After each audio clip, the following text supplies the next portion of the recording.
저는 최근에 서울대 최인철 교수님의 강의를 들은 적이 있는데요.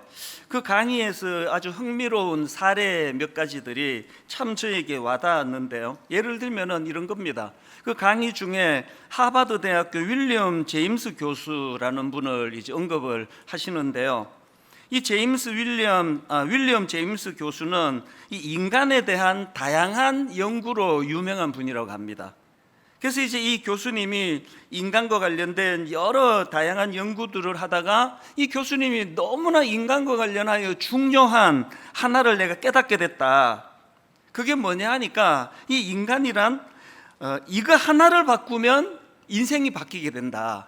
그러니까 이것만 바꾸면 인생이 바뀔 수 있다 하는 이것 하나를 발견했다는 겁니다. 뭘 것 같으세요? 이 하나가 뭘까요? 그래서 제가 화면으로 이 윌리엄 제임스 교수님의 그 말을 이게 띄워 드렸는데요. 저 관로 안에가 뭔지를 한번 스스로 생각해 보시면 좋겠습니다. 우리 세대의 가장 위대한 발견은 인간이 자신의 관로, 자신의 무엇을 바꿈으로써 자신의 인생을 바꿀 수 있다는 점이다. 아마 지금 각자가 지금 막 생각이 많을 텐데요. 아마 자기의 열등감이 또 그 관로 안에로 대시될 경우도 많을 거예요. 예를 들면은 어떤 분은 지금 자신의 외모가 바뀌면은 내 인생이 바뀔 것 같다. 이렇게 생각하는 분도 계실 거고요. 또 어떤 분은 학력, 어떤 분은 성격, 각자마다 이제 그 생각이 다 다를 텐데 그 강사님이 이제 자기 친구한테 그 이야기를 했대요. 그래서 이제 윌리엄 제임스 교수가 이거가 바뀌면 내 인생이 바뀔 것 같다면 자네는 그게 뭘 것 같은가 그랬더니 바로 이렇게 얘기하더랍니다. 마누라. 웃기려고 한 얘기 같긴 한데요. 그게 사실이라면 아마 그분의 아내분은 남편이라고 생각을 할지도 모르겠습니다. 이런 외적인 조건이 바꾸어서 내 인생이 바뀌는 게 아니고요. 이제 저 관로 안에 자신의 무엇을 바꿈으로써 자신의 인생을 바꿀 수 있다는 점이다 할 때 저 관로 안에 정답은 이 미국 사람이니까 영어로 attitude예요. attitude. 우리말로 하면은 이 마음의 태도. 인간은요, 그 마음의 태도를 바꿈으로 인생이 달라질 수 있다. 이런 그 인간 연구에 굉장한 권위를 가진 하버드 교수님이 그런 말을 했다는 겁니다. 참 그 주장이 옳다고 생각이 되는 게요. 여러분 그 빅터 프랭클 박사라고 아시죠? 2차 대전 당시에 그 나치가 만든 아우슈비츠 강제 수용소에 끌려가서 그야말로 그 절망의 구렁텅이를 뒹굴 것 같은데 끝까지 그 죽음의 문턱까지 갔지만 아주 그 강인한 정신력으로 버텨내고 그래서 살아남은 그런 아주 대단한 인물 아닙니까? 이분이 이제 자기가 경험한 그 끔찍한 아우슈비츠 강제 수용소의 공포를 기억하면서 내린 결론이 하나 있는데요. 자, 이것도 화면으로 띄워드렸거든요. 관로를 한번 정답을 맞추어 보세요. 인간에게서 모든 것을 다 빼앗아갈 수 있지만 한 가지 자유는 빼앗아갈 수 없다. 바로 어떤 상황에 놓이더라도 삶에 대한 관로만큼은 자신이 선택할 수 있는 자유이다. 뭘 것 같으세요? 정답은 똑같습니다. attitude, 삶의 태도. 이거는 우리로 치면은 그 무슨 간증 비슷한 자기 경험에서 나온 이야기 아닙니까? 그 히틀러의 나치가 자기의 모든 걸 다 빼앗아 갔습니다. 그래서 자기를 그 수용소에 가두기까지 했는데 모든 걸 다 빼앗아 갈 수 있지만 그 나치가 이런 상황에서도 흔들리지 않는 내 마음의 태도, 이 애티튜드만큼은 그들이 빼앗아 갈 수 없다. 그리고 이것을 뺏기지 않았기 때문에 나는 그 절망의 수용소에서도 희망으로 살아낼 수 있었다. 이게 바로 애티튜드라는 겁니다. 이런 강의를 쭉 하시는 그 교수님이 보니까 그 크리스찬 같으세요. 성경을 가지고 또 설명을 하네요. 우리가 잘 아는 빌립보서 2장 5절 너희 안에 이 마음을 품으라 곧 그리스도 예수의 마음이니 여기 나와 있는 이 마음을 영어 성경으로 보니까 예수 그리스도의 애티튜드라고 그러는데 그래서 제가 강의가 끝나고 막 찾아봤습니다. NIV에 이렇게 돼 있더라고요. Your attitude should be the same as that of Christ Jesus. 우리말 그대로 이 NIV 말씀을 직역하자면 너의 이것이 예수님의 그것과 같아야 된다. 그 너의 이것이 애티튜드래, 애티튜드. 사람을 대하시는 예수님의 애티튜드. 십자가를 앞에 놓고 예수님이 가지셨던 애티튜드. 수많은 군중들이 열광하고 왕을 삼으려고 박수를 칠 때 예수님이 그것을 대하시는 애티튜드. 우리가 배워야 될 것이 바로 이 예수님의 애티튜드라는 겁니다. 제가 우리말로 하면은 태도인데요. 이거를 이제 애티튜드로 좀 계속 쓸 텐데 양해해 주시기 바랍니다. 발음도 안 좋은데 뭐 자꾸 영어 쓰나 하지만 이게 그 뉘앙스가 저에게 와닿아서 그렇습니다. 그래서 저는 이번 여름 내내 이 애티튜드라는 이 단어를 가지고 참 많이 묵상을 하고 생각을 했고요. 그리고 또 이 애티튜드라는 단어를 넣어가지고 검색해서 이것과 연관되는 책을 여러 번 주문을 했습니다. 그렇게 구입한 책 중에 김진세 박사님이라는 분이 쓴 그 제목 자체가 애티튜드예요. 이게 나중에 이제 개정하면서 제목을 바꾼 걸 제가 봤는데요. 저는 예전 책을 중고 서점에서 이제 구입을 했는데 그 책에 보니까 이 애티튜드는 라틴어 앱투스에서 출발한 단어인데요. 이 앱투스는 준비 혹은 적응 이런 뜻을 가진 단어라는 겁니다. 그러니까 어원적인 의미로 따지자면 이 애티튜드라는 거는 무엇인가를 행할 준비가 된 상태. 이걸 조금 더 보완한 설명이 칼 융이라는 심리학자가 내린 정의인데요. 자, 애티튜드란 어떤 특정한 방향으로 행동하거나 반응하는 정신의 준비 태세다. 이게 무슨 말인가 하면 그 사람들마다 그 애티튜드, 그 마음의 태도가 뭐냐면은 어떤 일을 겪든지 어떤 사람을 대하든지 나는 이렇게 반응하기로 준비가 돼 있는 거라는 겁니다. 부정적인 생각의 자세를 가진 사람은 어떤 상황에서든 거기서 부정적으로 이야기하고, 긍정적이서 코로나19를 가지고 대부분의 사람들이 낙심하고 힘들어하는데 또 어떤 사람들은 이 코로나19라는 사건을 통해서 주님을 더 가까이 알고 주님께 더 나아가고 하나님을 더 의지하는 도구로 쓸 수 있는 사람이 있다는 거. 이게 애티튜드라는 겁니다. 제가 오늘 본문을 이제 그 본문으로 택해서 나누고 싶었던 포인트도 그건데요. 오늘 본문에 보면은 이제 이스라엘 백성들이 홍해를 건너서 광야 생활을 통해 가나안으로 진입하는 그 여정길에 이제 홍해를 건너고 제일 첫 번째 사건입니다. 첫사랑, 첫 경험, 또 첫 기억 이러듯이 항상 이제 이 첫째가 주는 그 의미가 있는데요. 지금 이스라엘 백성들이 하나님 은혜로 홍해를 건너 이스라엘 그 광야를 배회하는데 첫 번째 경험이 오늘 본문에 나오는 마라의 썬물입니다. 그 광야를 배회하다가 막 목이 타들어가는데 갈증을 느끼는데 물이 있어서 보니까 이게 썬물이에요. 마실 수 없는 물입니다. 그래서 이제 너무 괴로워하고 있으니까 하나님께서 그 썬물을 단물로 바꾸어 주셨다. 그리고는 나는 너희들을 치료하는 여호와다 이렇게 말씀하셨다는 간단한 내용인데요. 여기에 굉장히 중요한 메시지들이 많이 담겨 있다는 겁니다. 이 마라의 썬물을 어떤 의미를 부여할 수 있느냐 하면 어떤 사람은 그 광야 생활 가운데 그 썬물을 단물로 바꾸시는 여호와 하나님이 이제 그것을 통해서 이 광야에 결핍된 수많은 여정길 가운데 나는 이것들을 이 결핍을 채워주는 전능자 하나님이다. 이 메시지를 던져주신 그런 의미를 갖고 있다. 이렇게 해석해도 맞고요. 그런가 하면 이제 하나님께서 그 썬물을 단물로 바꾸시고 나는 그 치료하는 여호와다. 그래서 우리 내면의 상처와 상함이 광야길 가운데 많이 생길 텐데 그럴 때 치료자 되시는 하나님을 의지해야 된다. 이런 메시지로 우리는 해석할 수 있다. 그래도 맞는 얘기고요.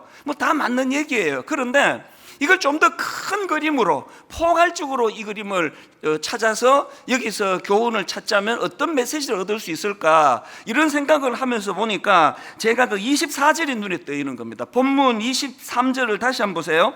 마라에 이르렀더니 그곳 물이 써서 마시지 못하겠으므로 그 이름을 마라라 하였더라. 백성이 모세에게 원망하여 이르되, 그러니까 여러분 이 이스라엘 백성들이 광야길 제일 먼저 경험한 건 마라의 썬물이고요. 그 마라의 썬물에 대하여 그들이 보인 제일 광야에서의 제일 첫 번째 반응은 불평입니다. 원망입니다.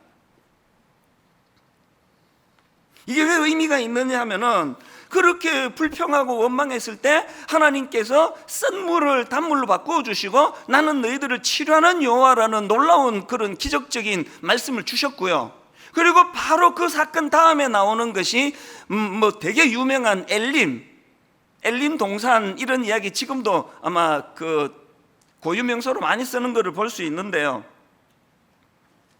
엘림, 이 물샘 열둘과 종려나무 이런 그루가 있는 풍성한 엘림. 지금도요, 교회에서 무슨 이름을 지을 때는 우리처럼 가평 우리 마을 이렇게 촌스럽게 안 짓습니다. 엘림 동상. 이게 뭘 의미합니까? 풍성, 풍요. 저 이스라엘 백성들이 그 엘림을 경험한 겁니다. 그리고는 바로 그 다음 16장에서 그 내용을 다루는데요. 자, 1절과 2절을 보십시오. 이스라엘 자손의 온 회중이 엘림에서 떠나 엘림과 시내산 사이에 있는 신 광야에 이르니 애굽에서 나온 후 첫째 달 15일이라 이스라엘 자손 온 회중이 그 광야에서 모세와 아론을 원망하여, 치료하신 하나님, 그 썬물을 단물로 바꾸시는 능력의 하나님, 그리고 그들을 엘림으로 인도하시는 그 하나님의 능력을 지금 경험했는데 나오는 패턴은 똑같아요. 이스라엘 자손 온 회중이 그 광야에서 모세와 아론을 원망하여. 이것이 광야 생활 내내 보여주는 이스라엘 백성들의 삶의 그 패턴 아닙니까? 그래서 여러분, 아까 제가 애티튜드란 어떤 특정한 방향으로 행동하거나 반응하는 정신의 준비 상태다, 준비 태세다, 이런 말씀을 드렸는데요. 지금 오랜 애굽에서의 노예 생활로 인해 가지고 그들에게 어떤 잘못된 애티튜드가 들어온 겁니까? 상황이 주어지면 불평하는 거예요. 상황이 주어지면 원망하는 거예요. 이런 노예 근성이 그들 안에 있는 이 상황이기 때문에 하나님께서는 그 광야에서 일어나는 모든 일들마다 그것을 해결해 주시는 과정에서 하나님을 통해 그들 안에 있는 이 잘못된 애티튜드, 잘못된 삶의 태도, 이걸 교정해 나가시기 원하는 곳이 광야라는 것입니다.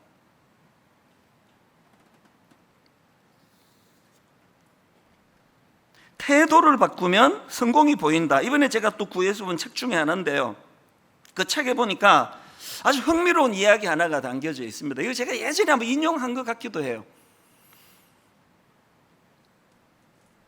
어떤 환자 한 분이 이 병원을 찾아서 의사 선생님과 상담하는데 막 죽을 것 같다는 거예요. 이렇게 말합니다. 선생님, 저는 요즘 만지는 곳마다 다 아픈 것 같습니다.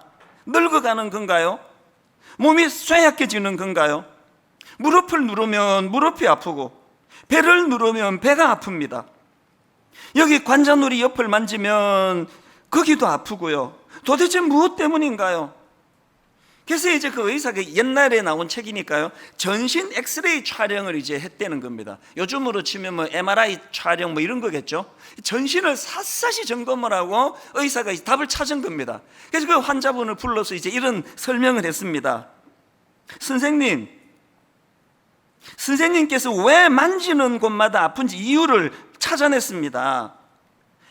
몸에는 이상이 없는데요, 손가락이 부러져 있습니다. 지금 제가 그 애티튜드, 잘못된 애티튜드라는 설명을 드리고 있잖아요. 지금 손가락이 부러진 상태, 이게 잘못된 애티튜드를 상징적으로 말하는 거예요. 손가락이 부러져 있으니까 자기가 누르는 곳마다, 자기가 경험하는 곳마다, 자기가 맞닥뜨리는 사람마다 다 아픈 거예요. 다 잘못된 거예요. 그래서 몸을 고치는 것이 아니라 이 손가락을 고쳐야 된다. 이게 지금 제가 강조해 드리는 애티튜드, 삶의 태도를 바꿔야 된다. 제가 왜 이 설교를 해야 되겠다 마음을 먹었냐 하면, 코로나19, 아우슈비츠 수용소에 갇혀있던 그 사람들처럼 대부분의 사람들이 코로나19는 우리를 후퇴하게 만들고 우리를 낙심하게 만들고, 또 그저께도 보니까 지금 코로나19로 인한 우울증, 우리나라 분들이 믿겨지지는 않은데 거의 절반 가까이가 지금 코로나로 인한 우울한 상태다, 그런 글들도 있는데요. 이럴 때 예수 믿는 우리가 어떤 그리스도 안에서의 건강한 애티튜드를 가짐으로 말미암아 이런 코로나19조차도 주님을 더 사랑하는 도구로, 내 영혼이 더 풍성해지는 도구로 이것들을 사용할 수 있을까? 이것을 만드는 결정적인 게 이게 애티튜드를 교정하는 거라는 겁니다. 제가 희망을 갖는 건요, 이번 여름에 제가 이 태도와 관련된 여러 책들을 읽으면서 거의 모든 전문가들이 이구동성으로 하는 게 이 애티튜드는 훈련에 의해서 교정될 수 있다는 겁니다. 바뀔 수 있다는 겁니다. 오늘 여러분, 영적인 이 노예 생활이라고 하는 이 약한 이 세상 속에서 잘못 습득된 우리 내면의 애티튜드가 성령의 은혜와 능력으로 훈련됨으로 하나씩 하나씩 교정되어가는, 그래서 주님 닮아가는 성숙이 이루어지게 되기를 주님 이름으로 축복합니다. 자, 그럼 뭘 교정해야 될까요? 여러 가지가 있지만 저는 대표적으로 두 가지, 이 교정해야 될 두 가지 부정적인 태도가 뭐냐? 첫째는요, 자기 자신에 대해서는 절망의 습관입니다. 절망의 습관. 이 절망의 습관, 여러분이 너무나 잘 아시는 이제 가나안 정복을 코앞에 두고 가데스 바네아에서 12명의 정탐꾼을 현지를 둘러보고 왔더니 딱 10대 2로 10명의 정탐꾼의 그 보고가 이렇습니다. 민수기 13장 32절 33절, 이스라엘 자손 앞에서 그 정탐한 땅을 악평하여 이르되 우리가 두루 다니며 정탐한 땅은 그 거주민을 삼키는 땅이요 거기서 본 모든 백성은 신장이 장대한 자들이며 거기서 네피림 후손이 아낙 자손의 거인들을 보았나니 우리는 스스로 보기에도, 이 중요합니다, 스스로 보기에도 메뚜기 같으니 그들이 보기에도 그와 같았을 것이니, 이 원리를 아셔야 됩니다. 내가 나를 메뚜기처럼 보면 그들도 나를 그렇게 본다는 거예요. 내가 나를 초라하게 인식하면 그들도 나를 초라한 인간으로 낙인 찍는다는 사실이에요.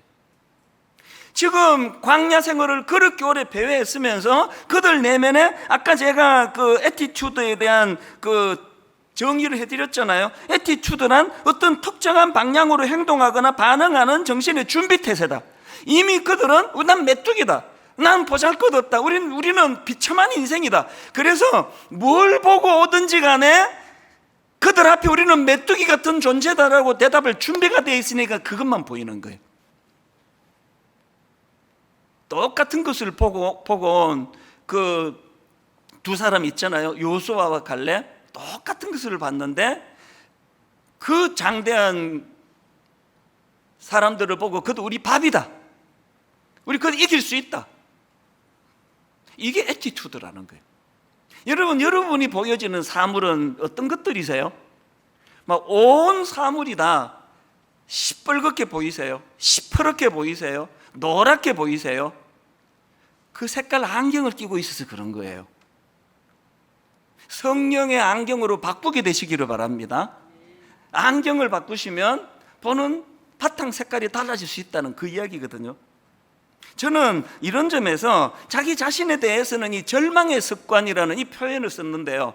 여러분, 그 요한복음 5장에 보면은 예수님께서 38년 된 병자를 고쳐주시는 내용이 나오지 않습니까? 그런데 그 과정에서 예수님이 참 이상한 질문을, 뻔한 질문을 던지십니다. 요한복음 5장 6절, 예수께서 그 누운 것을 보시고 병이 벌써 오래된 줄 아시고 이르시되 네가 낫고자 하느냐? 한 3일 굶은 사람한테 배고프세요? 이렇게 물으면 그 실례 아닙니까?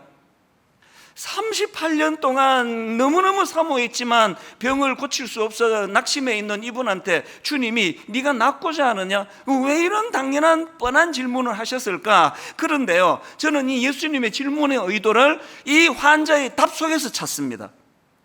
네가 낫고자 하느냐 물었더니 7절에 병자가 대답하되 주여 물이 움직일 때에 나를 못에 넣어주는 사람이 없어 내가 가는 동안에 다른 사람이 먼저 내려가나이다. 지금 예수님이 물은 거 네가 낫고자 하느냐예요. 그러면 이런 나쁜 습관이, 나쁜 애티튜드가 없는 사람이면 거두절미하고 네, 낫고 싶습니다, 그게 내 소원입니다, 그래야 되는 거 아닙니까?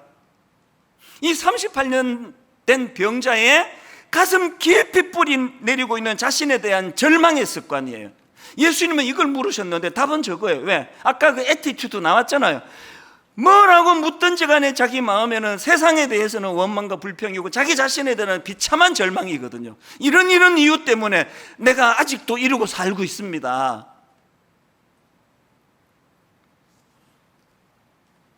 코로나19 시대에 우리가 두려워해야 되는 것은 이것이 우리에게 절망의 습관을 가져올 거예요. 온 이야기가 다 절망적인 얘기니까요.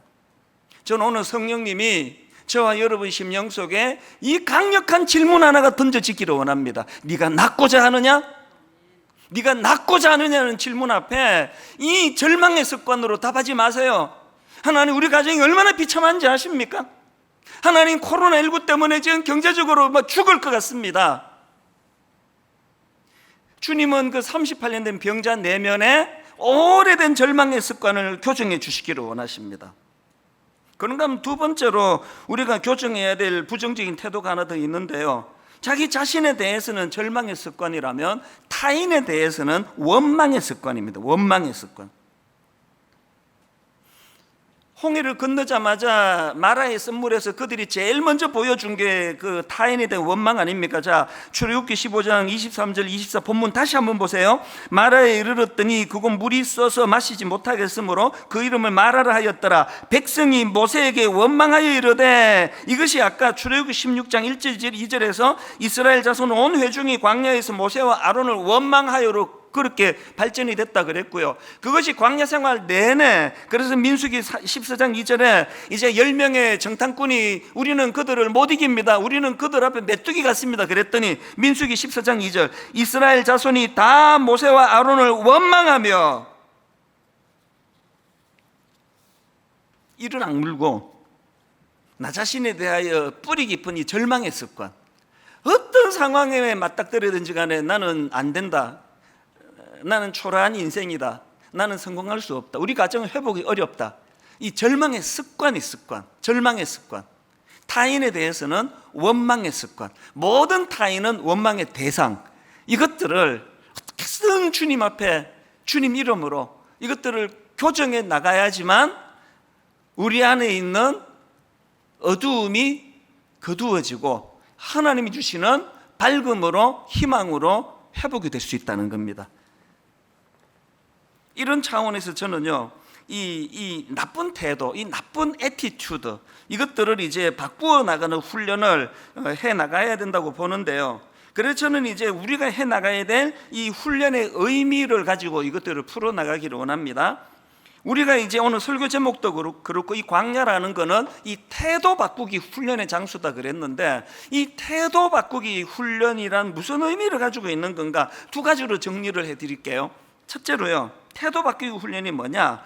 생각의 여백을 갖는 훈련입니다. 생각의 여백을 갖는 훈련. 이게 뭔지를 설명을 안 들으면 이 내용을 파악하기가 어려운데 설명을 해 드릴게요. 아까 그 빅터 프랭클 박사 이야기 해 드렸잖아요. 최인철 교수님이 이 빅터 프랭클 박사님과 관련한 너무 중요한 컨셉 하나를 강의해서 저는 참 감사하게 생각합니다.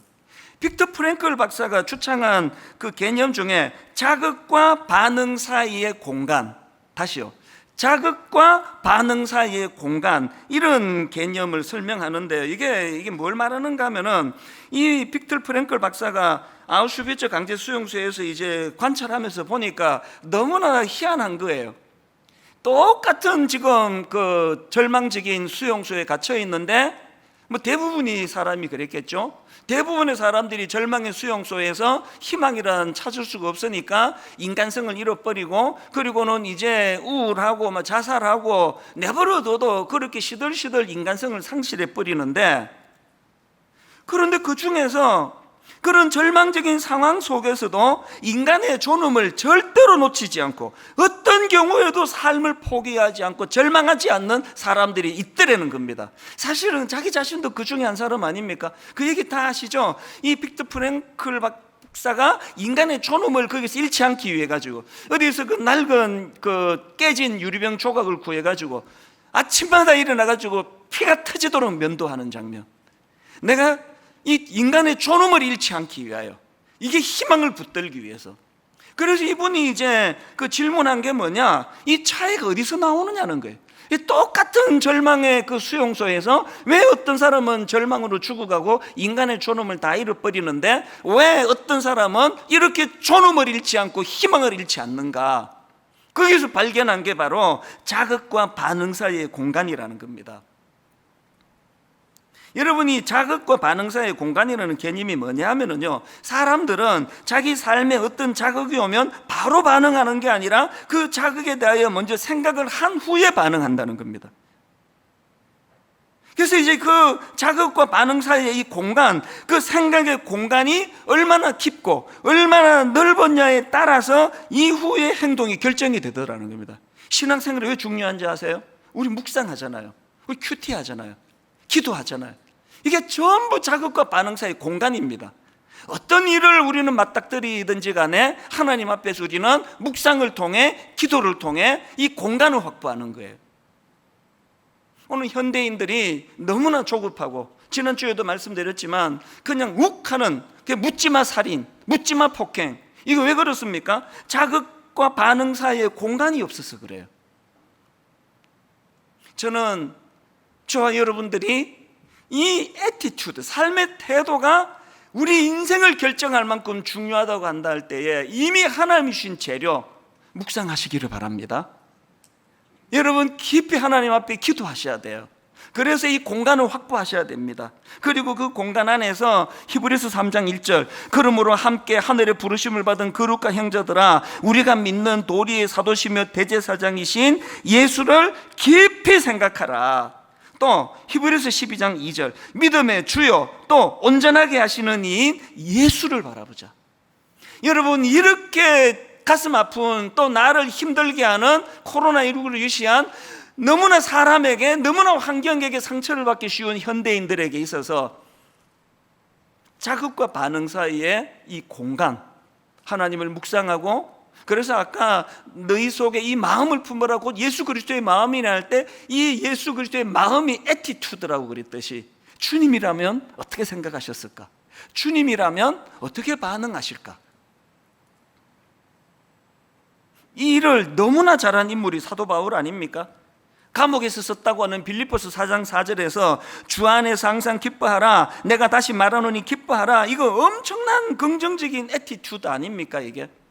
아니, 감옥에서 이런 기쁨을 노래할 수 있는 거, 이게 굉장히 긍정적인 태도 아닙니까? 근데 사도 바울에게 이런 긍정적인 애티튜드가 어떻게 만들어졌느냐? 바로 그 다음 6절 7절에 답이 나와 있습니다. 보세요.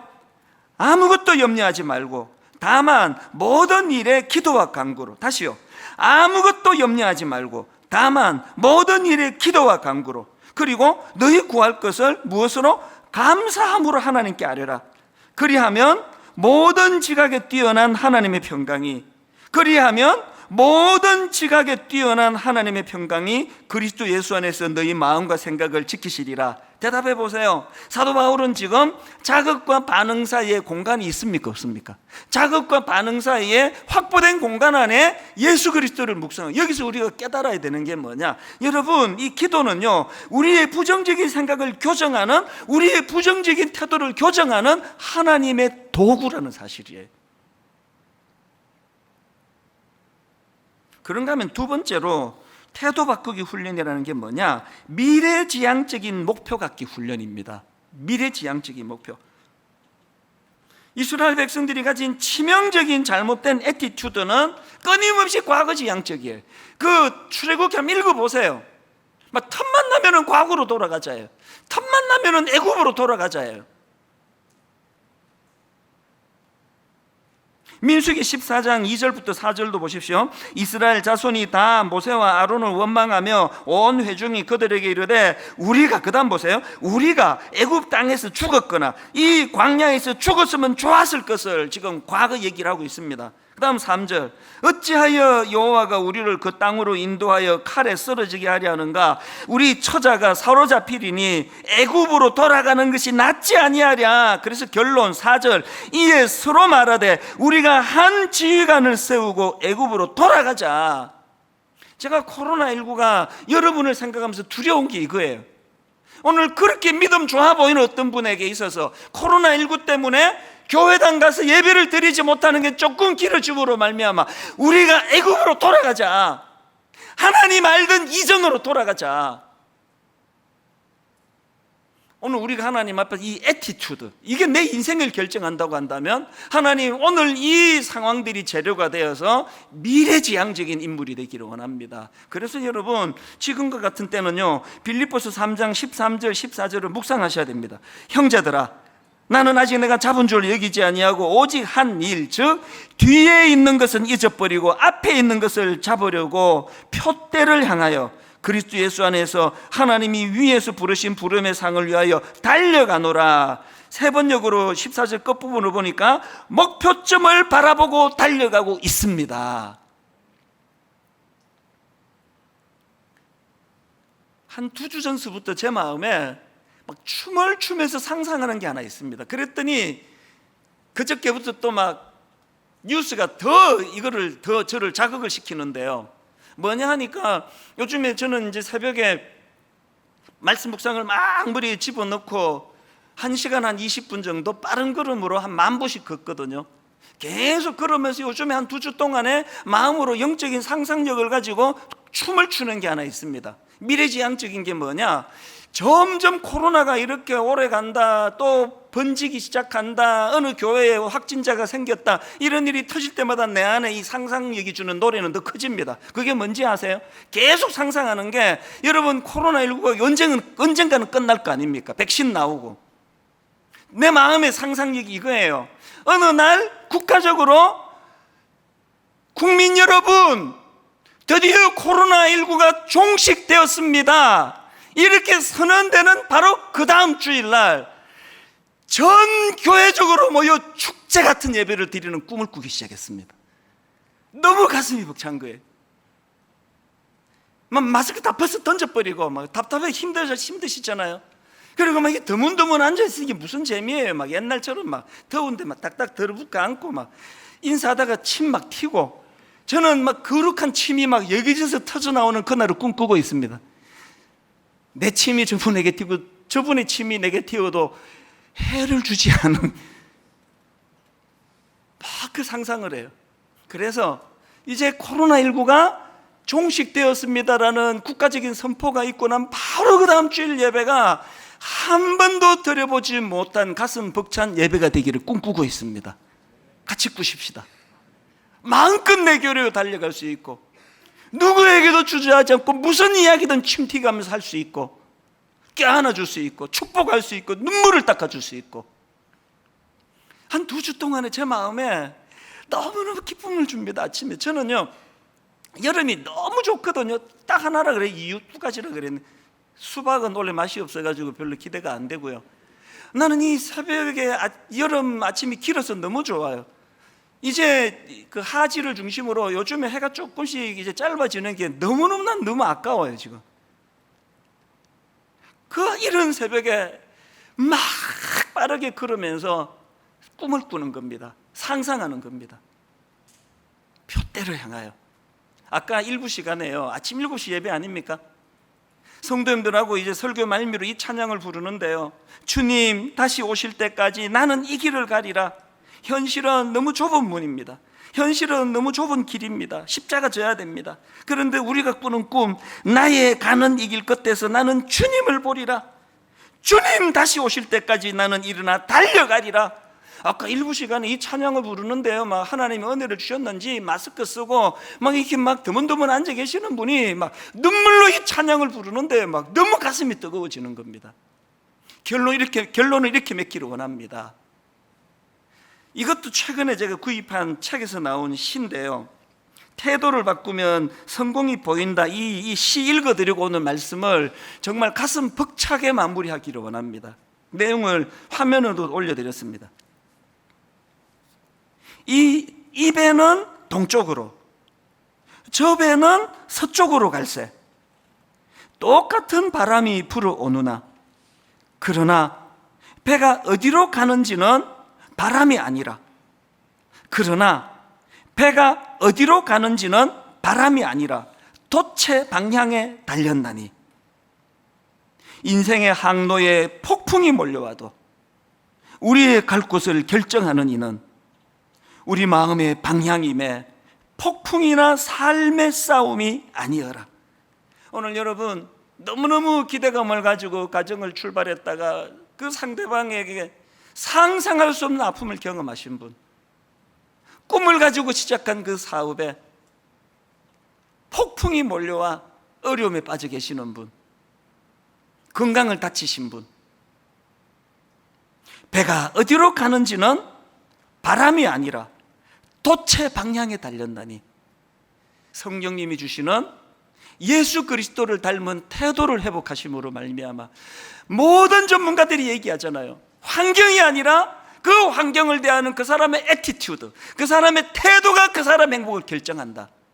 예수 믿는 저와 여러분은 태풍이 없는 인생이라서 행복한 것이 아니라, 배가 어디로 가는지는 바람이 아니라 돛의 방향에 달렸나니, 더 많은 광풍으로 힘들어하시는 분이 계시다면 그 돛의 방향을 정해주시는 하나님 은혜로 더 많은 활력이 여러분 삶 속에, 여러분 가정에 부어지게 되기를 주님 이름으로 축원합니다.